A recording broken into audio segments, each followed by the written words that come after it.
bienvenidos a relatos y leyendas de horror.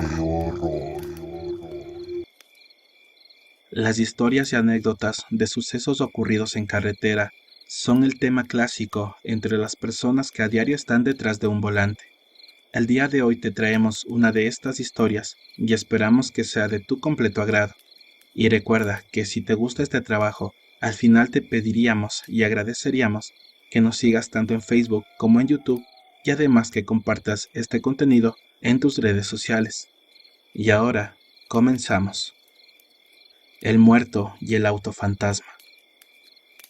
Esto que les voy a contar sucedió el 31 de octubre del 2018. Me llamo Carlos, soy ingeniero agrónomo y esta es mi historia paranormal. Siempre me gustó trabajar con las plantas y los cultivos, así que cuando me ofrecieron un puesto en un laboratorio de una gran empresa agropecuaria en el sur de México, no lo dudé ni por un minuto. El nombre de la empresa no se los diré por mi seguridad, pero tiene varias plantaciones de maíz, frijol, café y otros productos en diferentes estados del país. Mi trabajo consistiría en supervisar la calidad y el rendimiento de los cultivos, así como investigar nuevas técnicas y semillas para mejorar la producción. Esto implicaba viajar mucho por carretera, visitando las diferentes fincas que me asignarían. Estaba muy contento con mi logro, porque había pasado por un proceso de selección muy difícil y había competido con otros candidatos muy bien preparados. Además, el sueldo era muy bueno y las condiciones de trabajo también. Así que después de hacer todos los trámites necesarios, presentar mis títulos y pasar los exámenes de ingreso, empaqué mis maletas y me fui a la Ciudad de México, donde estaba la sede de la empresa. Allí me recibieron muy bien y me dieron una capacitación sobre las normas y los protocolos que debía seguir. También me entregaron un teléfono celular, una computadora portátil y una camioneta nueva para que me pudiera desplazar por las carreteras. Me dijeron que mi primera asignación sería en Chiapas, donde había una finca muy importante que necesitaba mi atención. Cuando llegué, por ese día me alojé en un hotel cerca del aeropuerto y al siguiente día salí rumbo a Chiapas. Según el GPS, el viaje duraría unas 12 horas, así que decidí salir temprano para llegar antes de que anocheciera. Me gustaba conducir y escuchar música, así que no me importaba el tiempo que tardara. Además quería conocer el paisaje y aunque sea un poquito, la cultura de esa región. El viaje fue tranquilo al principio. La carretera estaba en buen estado y el tráfico era fluido. Disfruté viendo las montañas, los bosques y los pueblos, los que iba pasando por el camino. Me llamó la atención las cruces a los lados de la carretera, algunas con flores secas y restos de veladoras. Supuse que eran el lugar donde habían ocurrido accidentes o atropellos, y sentí un escalofrío al pensar que la vida se puede ir en un segundo. Al mediodía paré en una gasolinera para cargar combustible y comer algo. Estiré las piernas y aproveché para revisar el mapa y ver cuánto me faltaba para llegar a mi destino. Vi que ya había recorrido más de la mitad del camino y que solo me quedaban unas 5 horas en carretera. Me sentí animado y decidí seguir adelante sin detenerme. Pero mis planes no salieron como yo quería, pues a medida que iba avanzando hacia el sur, el clima se ponía más frío y húmedo. Una densa niebla empezó a cubrir el paisaje, dificultando toda la visibilidad. Encendí las luces delanteras y traseras de la camioneta y reduje la velocidad. Ya no podía ver más allá de unos metros y tenía que estar atento a cualquier señal o curva en el camino.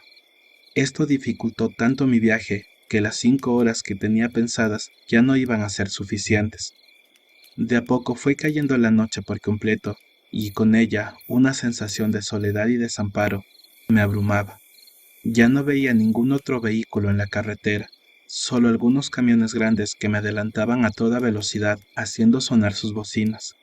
El GPS dejó de funcionar por la falta de señal y tuve que confiar en mi instinto para seguir la ruta correcta. Estaba así, conduciendo despacio para tratar de no sufrir un accidente, cuando de pronto, por el espejo vi unas luces altas que se acercaban rápidamente por detrás. Pensé que era otro camión o quizá una patrulla de policía que quería revisarme. Me hice a un lado esperando alguna señal para detenerme, o simplemente continuar mi camino. Pero este auto no me adelantó, se quedó muy pegado a mi parachoques trasero, cegándome con la luz de sus faros. Traté de ver qué tipo de vehículo era, pero solo pude distinguir que era un auto viejo, grande y oscuro, tal vez un Cadillac o un Lincoln de los años 60 o 70. Me pareció muy extraño que no me pasara, ya que iba mucho más rápido que yo. Entonces nuevamente cambié de carril y este auto también lo hizo, siguiéndome muy de cerca. Aceleré para ver si podía dejarlo atrás un poco, pero este también aceleró. Entonces algo molesto di una señal con la mano para que me pasara, pero tampoco me hizo caso. Mi corazón empezó a latir más fuerte y sentí un sudor frío en la frente. No sabía qué era lo que quería ese tipo. ¿Me estaría siguiendo para robarme? ¿O tan solo era un loco al que le gustaba jugar ese tipo de bromas pesadas a las personas? Intenté calmarme y pensar con lógica. Tal vez solo era alguien que se había equivocado de camino y quería preguntarme algo. O tal vez, como les digo, era un bromista que se divertía asustando a los viajeros solitarios. Pero después de unos minutos me di cuenta que no era así. Al llegar a una curva, ese auto aceleró y se puso a mi lado. En medio de la niebla y la oscuridad, traté de ver al conductor, y aunque al principio no pude, después de enfocar mi visión, se me congeló la sangre. Sosteniendo firmemente el volante de aquel auto, estaba un muerto. No sé si llamarlo así, pero no encuentro otra palabra para eso que vi. Era una persona, la cual tenía su rostro como las que vemos en las películas de los muertos vivientes, así, colgando en su mejilla parte de su rostro. Sus ojos estaban completamente blancos, vestido con un traje negro y además sostenía el volante con dos manos inertes.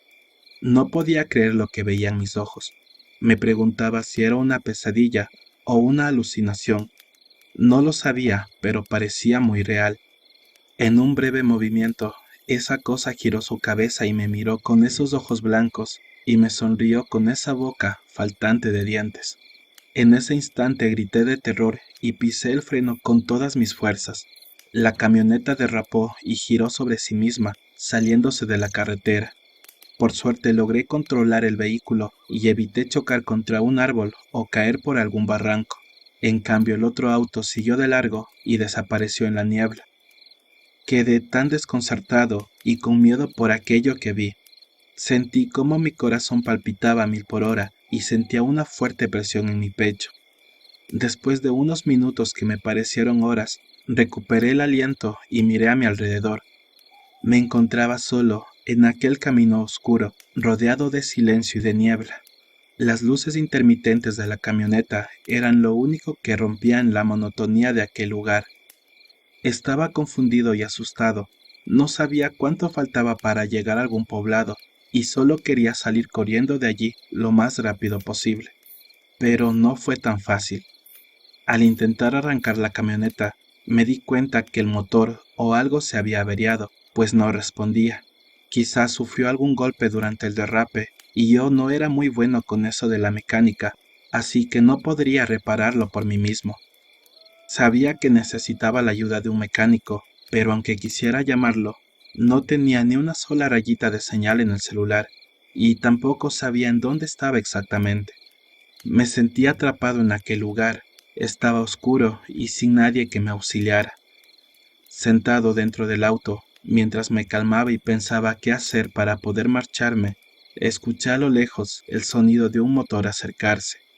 Era un sonido metálico y rítmico el que se iba acercando por detrás, y cuando lo tuve cerca, pude ver que era nuevamente aquel auto fantasma que me había adelantado, pero ahora parecía que iba a impactar con mi camioneta. No sé cómo logré salir, pero cuando lo hice, empecé a correr por aquella carretera desesperado, buscando alguna casa o poblado en donde me pudieran ayudar. Corrí como nunca lo había hecho en mi vida, sin mirar atrás ni pensar en nada más que solo escapar de aquella pesadilla. Pero mi carrera fue en vano, pues no encontré una sola vivienda cerca. Y cuando me di cuenta, el auto fantasma me alcanzó y me atropelló, lanzándome por los aires como un muñeco de trapo. Sentí un dolor insoportable en todo mi cuerpo y perdí el conocimiento. No recuerdo nada más de aquella noche. Solo sé que desperté en un hospital conectado a varios aparatos y con una máscara de oxígeno en la cara. El médico entonces me explicó que unos campesinos me habían encontrado tirado en plena calle, cerca de una camioneta destrozada. Me habían llevado a la clínica más cercana y me habían salvado la vida por poco. Tenía varias fracturas, contusiones y heridas por todo el cuerpo. Me habían operado de urgencia y me habían puesto varios clavos y tornillos para sostener mis huesos. Me dijeron que tendría que pasar varios meses en rehabilitación y que quizá nunca más volvería a caminar bien. Me empezaron a interrogar qué era lo que me había ocurrido, y entonces les expliqué todo tal y como recordaba, aún temblando de miedo. Pero nadie creyó en mis palabras. Cuando les conté lo que había pasado, todos me miraron con incredulidad y compasión, agregando que había sufrido un trauma psicológico y que había alucinado por el estrés y los golpes. Pero yo sé lo que vi, y yo sé que aquel auto era conducido por un muerto, un fantasma o quizá un demonio. Y lo peor de todo es que era consciente del miedo que me provocaba, pues me había sonreído con esa boca desprovista de dientes. Después que me dieron el alta regresé a mi casa y renuncié a aquel trabajo. No quería saber nada más de carreteras, ni de plantaciones, ni laboratorios, etcétera, etcétera. En la actualidad trabajo en otra cosa que no tiene nada que ver con mi formación. Vivo solo y apenas salgo de mi departamento, pues tengo miedo de lo que pueda encontrarme en la calle. Tomo medicamentos recetados para calmar mis nervios y mis pesadillas. Tengo tratamiento con psiquiatras y psicoterapeutas para tratar de olvidar todo esto, pero estoy convencido de que ellos no me creen ni me entienden y solo quieren mi dinero. Al día de hoy ya no he contado esta experiencia a nadie, pues cuando termino de hacerlo, solo me quedan mirando como si estuviese loco. Pero solo yo sé lo que viví en aquella aterradora noche de octubre, y me invade el miedo de pensar en que tal vez en alguna ocasión vuelva a ver al auto fantasma con su aterrador conductor. Esta ha sido mi historia, y no se olviden de que en ocasiones la realidad supera a la ficción. Gracias por leer. Queridos y queridas amigas del canal, mil gracias por haber llegado hasta el final de este relato. Espero haya sido de su agrado, y si ha sido así, no olviden suscribirse al canal, activar las notificaciones, dejarnos un comentario y también un like. Sin más que decirles, se despide su amigo Javier de la narración, esperando que nos escuchen en un próximo relato. Ahora sí, hasta la próxima.